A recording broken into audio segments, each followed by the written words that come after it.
My name is Hannah Morgan. I'm 34 years old. And the moment that shattered everything wasn't when I took down 3 armed suspects during a hostage rescue in Newark, or when I received commendation from the director of the FBI for operations I couldn't discuss at dinner parties. It was standing at the altar of the Ashford estate in Greenwich, Connecticut, watching my new mother-in-law Margaret whisper to her sister with theatrical discretion that somehow reached every pew in the chapel. "FBI agent," Margaret announced with air quotes, her manicured hands made visible to half the congregation. More like FBI secretary. Real women know how to manage a home, not pretend to be action heroes. The ripple of knowing laughter from James's family hit harder than any physical assault I'd trained to counter. 200 wedding guests, his investment banker relatives, country club friends, the kind of old money Connecticut families who measured worth in social registers and yacht club memberships, all unified in their sympathetic understanding that their golden boy had married someone who'd clearly exaggerated her resume to land him. Poor James. I heard his cousin Elizabeth stage whisper to the bridesmaids. She probably works reception at some field office. You know how women are, they always inflate their job titles on dating apps. What they couldn't know, what operational security protocols prevented me from correcting, was that the receptionist they were mocking had spent 6 months coordinating a joint task force operation that prevented what intelligence estimated would have been the largest coordinated terrorist attack on the Northeast since 9/11.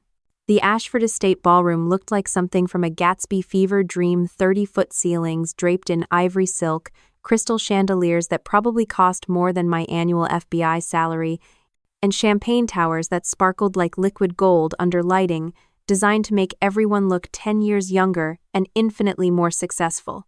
James's family had spared no expense for what his mother kept calling the wedding of the season. 200 guests in designer gowns and custom tuxedos. A 16-piece orchestra playing standards that had been popular when Margaret was young and relevant, and enough white roses to supply every funeral home in Connecticut for a month.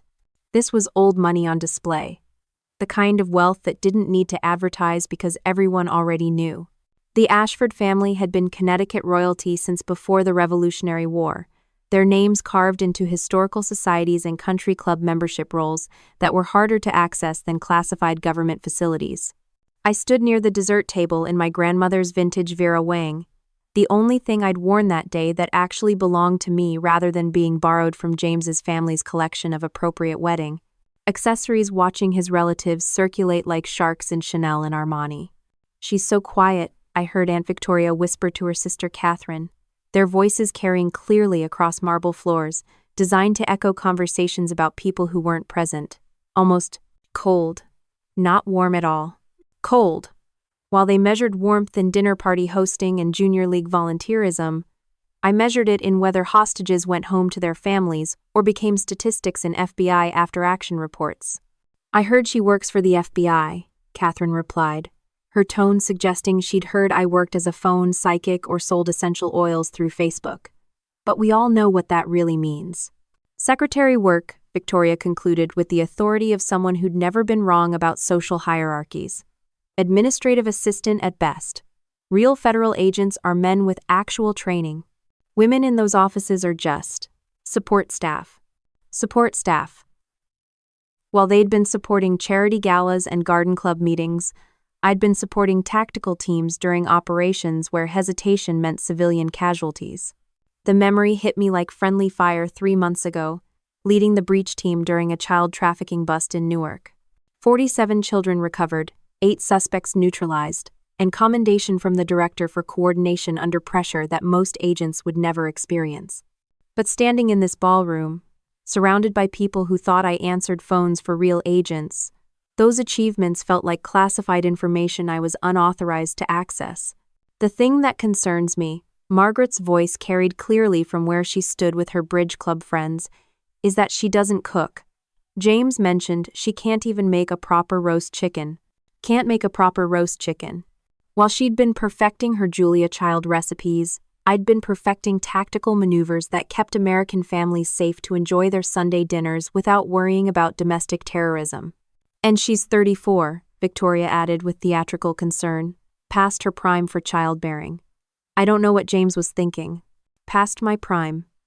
While they measured my value in biological timelines and domestic capabilities, the FBI measured it in operations completed and lives saved through competence under pressure.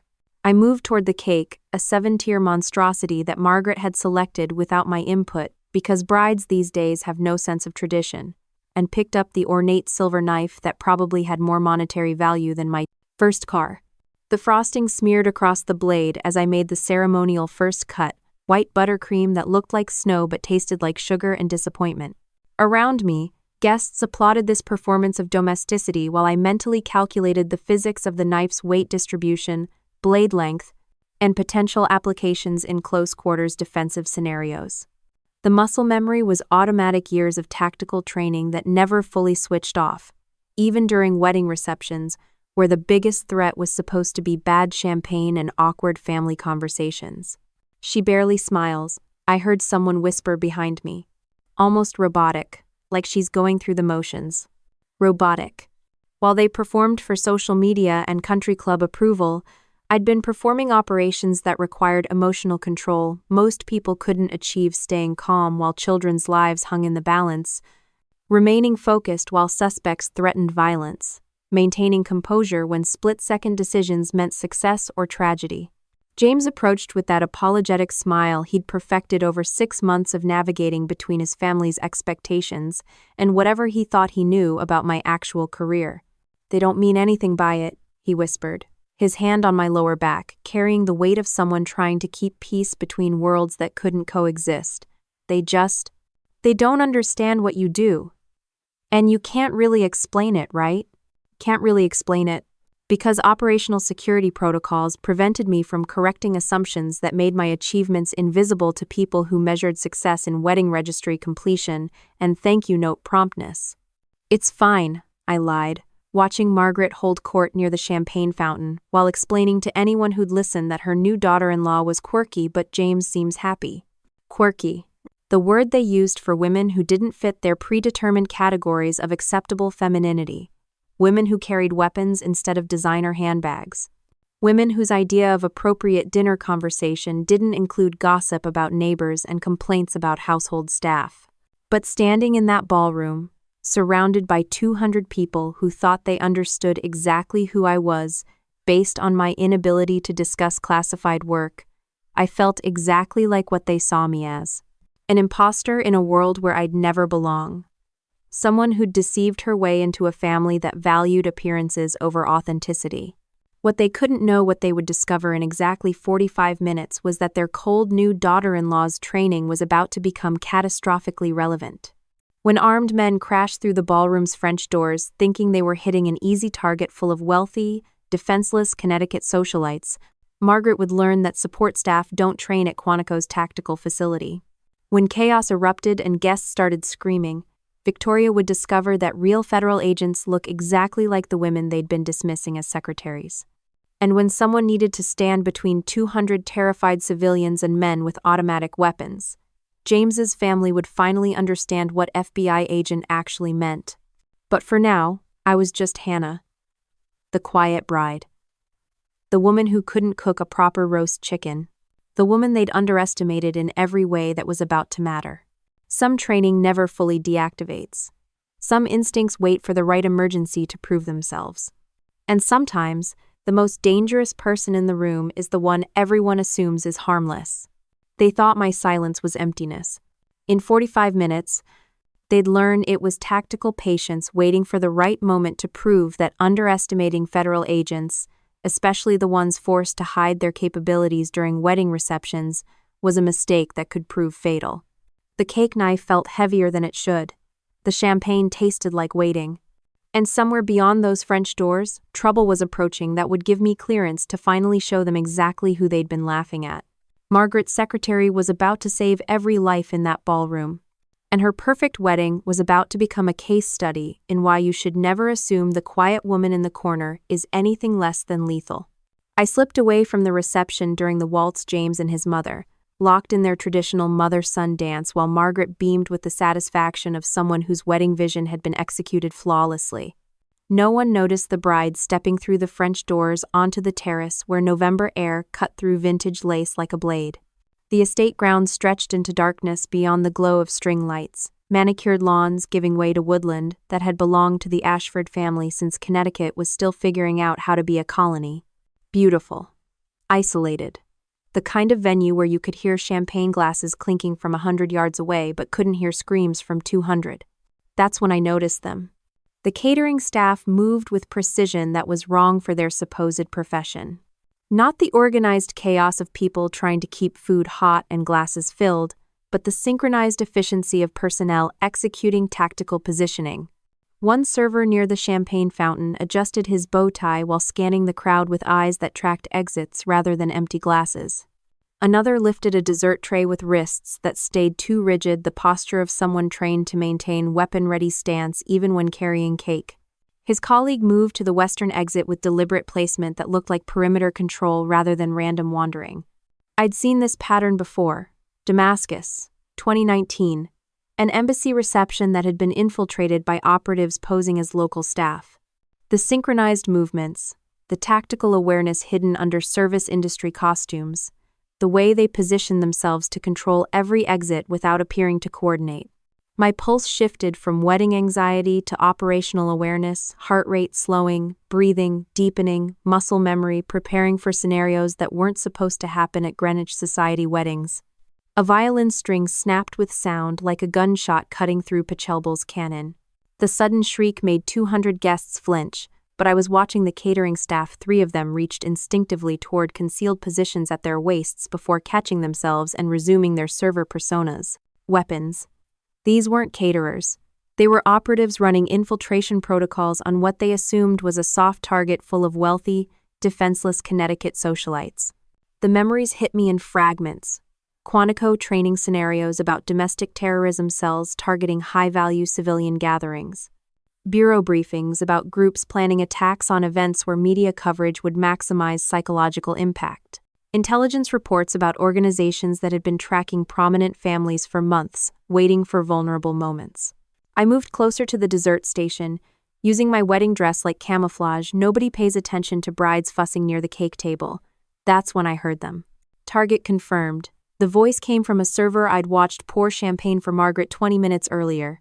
He was speaking into what looked like a phone but moved with the quick precision of tactical communications. 200 civilians, minimal security, high-value targets throughout the venue. At midnight, we execute. Midnight, 45 minutes from now. Whatever they were planning would happen while guests were celebrating, while Margaret was probably explaining to someone else why her daughter-in-law wasn't good enough for her son. Weapons are positioned in service vehicles. Another voice responded through what I now recognized as an earpiece rather than a phone. Team Alpha will secure exits. Team Bravo neutralizes security. Team Charlie controls the hostages. Hostages. They weren't here to rob the Ashford family or steal wedding gifts. This was a hostage situation in development, 200 prominent Connecticut families about to become leverage in whatever demand these people were planning to make. I had 45 minutes to decide whether to maintain my cover as the quiet bride who couldn't even cook a proper chicken, or reveal exactly what kind of training the FBI provides to agents who specialize in counterterrorism operations. The choice wasn't difficult. Margaret's opinion of my domestic capabilities was about to become catastrophically irrelevant compared to my capability to neutralize threats that most wedding guests only saw in movies. I walked back into the reception with the kind of calm that comes from knowing exactly what you're trained to do. Around me, guests laughed and danced and celebrated, completely unaware that armed operatives were positioning themselves for an attack that would transform this ballroom from society wedding into national tragedy. But I wasn't the secretary they'd been mocking.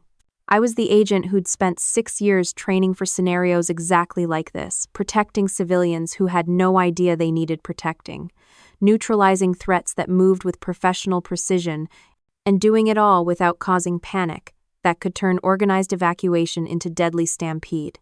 James found me near our table, concern in his eyes that came from 6 months of learning to read the subtle shifts in my expression. "You okay?" he asked quietly, his hand finding mine with the kind of touch that meant he'd noticed something was wrong even if he couldn't identify what. "I need you to trust me," I said, my voice steady despite the adrenaline starting to flood my system. In about 40 minutes, things are going to get complicated. When I give you a signal, I need you to move your family to the northwest corner of the ballroom. Don't ask questions, don't hesitate, just move them. His eyes widened with recognition that his wife, the woman his family had been dismissing as a glorified secretary, was speaking with authority that transcended wedding day concerns. "What's happening?" he whispered. "What I've been trained for," I replied, watching 3 more servers take positions that would give them tactical advantage over every exit. "Your mother's about to learn exactly what FBI agents actually do." The ballroom looked beautiful crystal chandeliers casting golden light over people who thought the biggest drama of the evening would be whether the DJ played too many Bruno Mars songs. But I could see what they couldn't: the operatives positioning themselves for attack, the weapons concealed under catering uniforms, the countdown that had started the moment they'd chosen this venue as their target. Margaret had called me cold, robotic, incapable of warmth. In 45 minutes, she'd discover that coldness was tactical composure. That robotic precision came from training that saved lives when warmth would get people killed.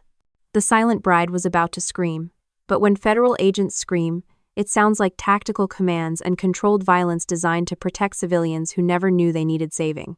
They'd laughed at the woman who couldn't cook a roast chicken. They were about to meet the agent who could dismantle a terrorist cell while wearing a wedding dress and heels. Some training never deactivates.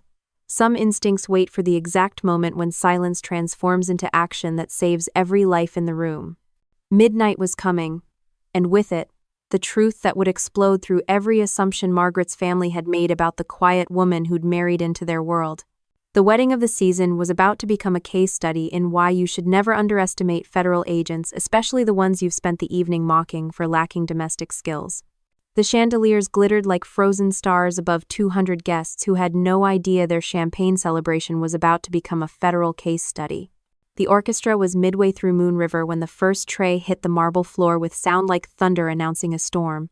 Everything happened in the space between heartbeats. 3 servers moved simultaneously toward Senator Richardson, their coordinated precision destroying any pretense of being actual catering staff. Chairs toppled as guests lurched backward, champagne flutes shattering against marble in cascades that sounded like breaking glass multiplied by terror. And in the center of that chaos, I stood perfectly still, one heartbeat of tactical assessment that felt like eternity compressed into seconds. My bouquet slipped from my hands, white roses scattering across floor like fallen soldiers marking where the bride had been before she became something else entirely. Then I moved. Years of Quantico training compressed into fluid motion that looked effortless but represented thousands of hours learning to neutralize threats without escalating violence. The nearest operative reached for something concealed at his waist.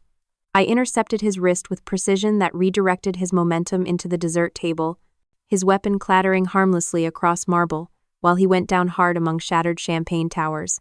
"FBI, everyone down."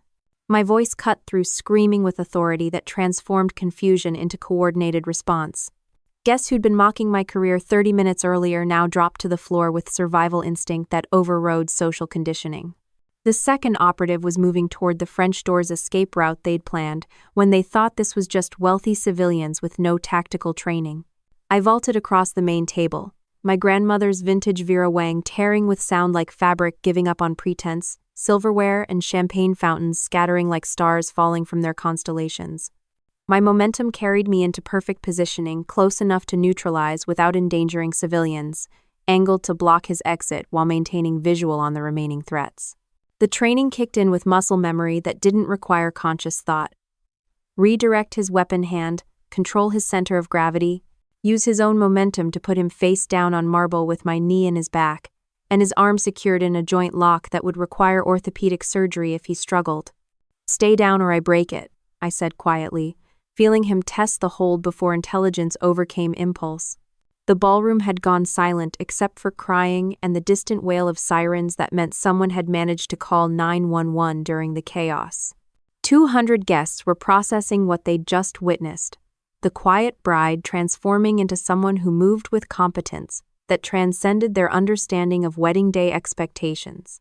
That's when Margaret's champagne flute slipped from her nerveless fingers, shattering against marble with sound that seemed impossibly loud in the sudden quiet.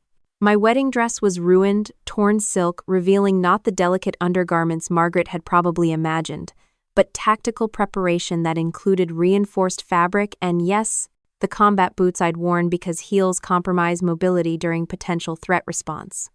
"Not on my wedding day," I said, my voice steady despite adrenaline that was already starting to fade into the particular exhaustion that comes after operational mode deactivates.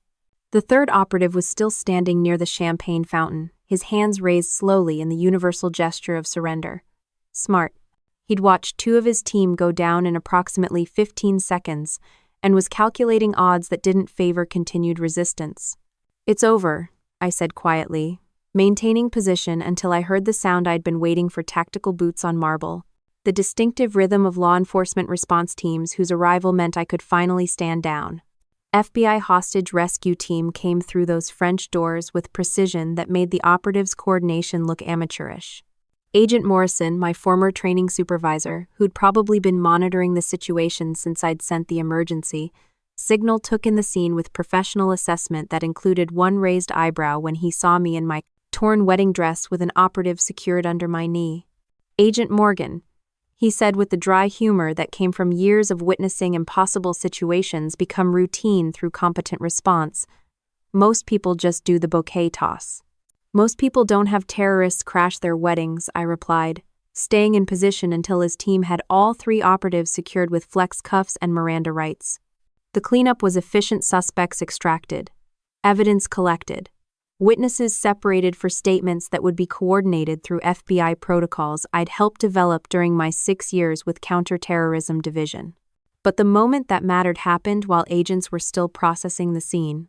Margaret approached me like someone walking toward an execution, face streaked with tears that had destroyed makeup she'd probably spent hours perfecting, hands trembling with something deeper than shock.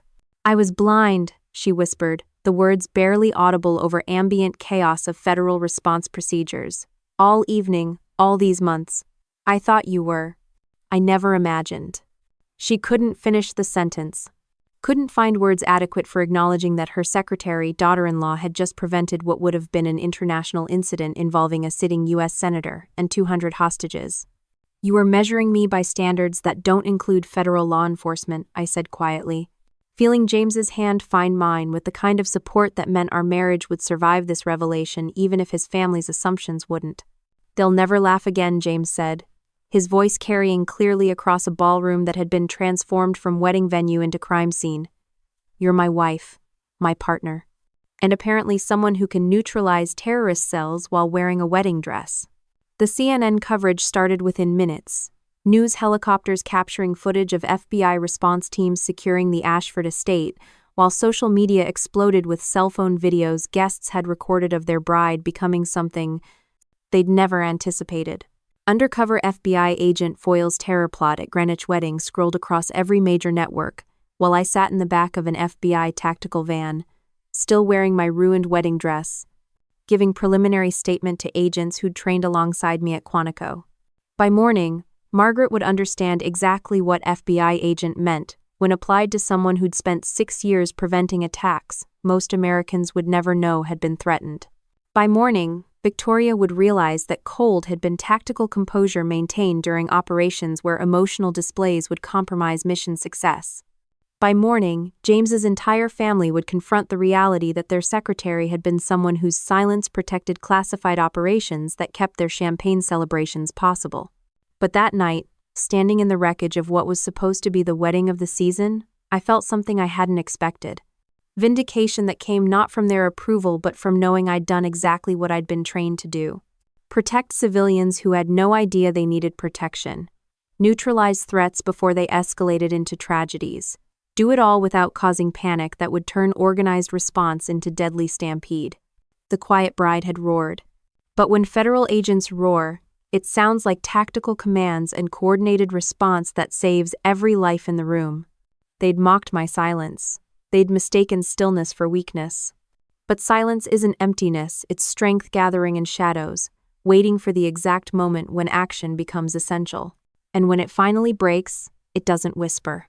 It coordinates federal response protocols that prevent international incidents while protecting civilians who'll spend years telling the story of how their boring wedding became a counterterrorism case study. Margaret would never again suggest that real women should focus on cooking instead of carrying weapons. The Ashford family would never again dismiss federal service as secretarial work. And I would never again have to hide who I was to make people comfortable with limitations they'd imposed based on assumptions that contradicted every achievement I'd earned. Some truths wait for the right emergency to prove themselves. Some recognition comes when it arrives in time to save lives rather than social reputations. The woman they'd called cold had kept 200 people warm and breathing. The bride they'd pitied had become the agent who'd be studied in FBI training scenarios for decades. And the wedding they'd planned as celebration of Connecticut society had become vindication that some people are exactly who they appear to be if you bother to look past your own assumptions long enough to see them. Hannah's story reminds us that strength doesn't always announce itself, that competence often works quietly until the moment it's needed most, and that the people we underestimate based on surface judgments might be exactly who we need when crisis strikes. Right now, someone in your life is carrying capabilities you've never asked about. Maybe it's the quiet coworker whose past includes service you can't imagine. Maybe it's the person at your family gatherings whose calm demeanor masks training that could save lives. Maybe it's someone whose strength shows up not in loud displays, but in the moment when strength actually matters. If this story moved you, if you've ever been underestimated based on assumptions others made, or if you've realized you might be judging people's worth without knowing their full story, share this video. Let it reach someone who needs to know their quiet strength matters, even when others mistake it for weakness. Subscribe for more stories of hidden strength, the people whose greatest capabilities remain invisible until crisis reveals them, the professionals whose training protects us in ways we never notice, the quiet heroes whose competence speaks loudest when it matters most. Because the most important question isn't whether people recognize your strength. It's whether you're developing capabilities that matter when recognition becomes irrelevant and action becomes essential. Share this story with someone who's been underestimated, who works quietly while carrying extraordinary training, or who deserves recognition for strength that doesn't require an audience. Silence is not emptiness. It's strength gathering in shadows, waiting for the moment when action becomes essential.